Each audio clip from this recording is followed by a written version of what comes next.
අද අපි කතා කරන්නේ කාන්තාව ඔබට කිරිසිහින සැබෑ කරගන්න ඉතාම වැදගත් විටමින් එකක් වෙන ෆෝලික් ඇසිඩ් ගැන. මේක විටමින් B9 කියලත් කියනවා. මේ විටමිනේ ඉතාත් වැදගත් වෙනවා ඔබේ දරුවාගේ මොළය හා සුෂුම්නා වර්ධනයට නැත්නම් මොළය හා ස්නායු පද්ධතිය ආශ්‍රිත ආබාධ ඇතිවීම වළක්වන්න. මේ මොළය හා සුෂුම්නා වර්ධනය ගර්භණී භාවයේ පළමු මාස තුලම ඇතිවෙන නිසා ගර්භණී වෙන්න පෙර සිටම රුධිරය තුළ ප්‍රමාණවත් ෆෝලික් ඇසිඩ් ප්‍රමාණයක් පැවතිය යුතු නිසා ඔබ මවක් වීමට සූදානම් වෙන කෙනෙක් නම් අනිවාර්යෙන් දිනකට වරක් විදිහට මාස 2-3කට පෙර ඊට පස්සේ ගර්භණී භාවයේ මුල් මාස 3 තුලත් ලබා ගන්න.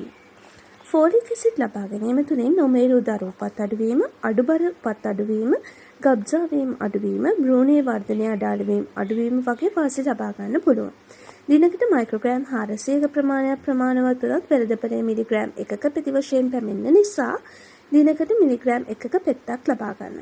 නමුත් ඔබ දියවැඩියාවෙන් පෙළෙන අම්මා කෙනෙක් නම්, වලිප්පුවට බෙහෙත් ගන්න අම්මා කෙනෙක් නම්, අපස්මාරය හැදිලා තියෙනවා නම්, පෙරමෙම සංකූලතා සහිත දරුවන් ඉන්නවා නම් ෆෝලික් ඇසිඩ් මිලිග්‍රෑම් 5ක් දවසට ලබා ගන්න ඕනේ.